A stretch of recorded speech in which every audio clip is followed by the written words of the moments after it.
স্বরচিত একটি কবিতা আবৃত্তি করছি। কবিতার নাম আজও হয়নি। একটি কবিতা লেখার কথা, তোমায় দেখিনি বলে হয়নি লেখা।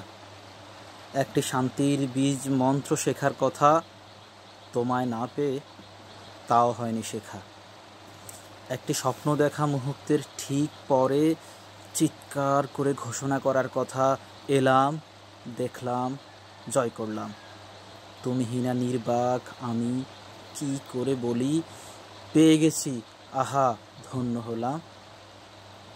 আজও শুনি হাহাকার ওই কারবালার, রক্তের আখরে লেখা ইতিহাস। ফোরাতের শুষ্ক আঁখি বিরহে কার, জপে খালি এজিদের সর্বনাশ। আজও তাই হয়নি লেখা কবিতাখানি, হয়নি শেখা শান্তির মহান বাণী। বজ্র কণ্ঠে হয়নি ধ্বনিত তৃপ্তির দৃঢ় ঘোষণা, হয়নি মৃদুহাস্যে প্রাপ্ত প্রেম বিলানোর সাধনা।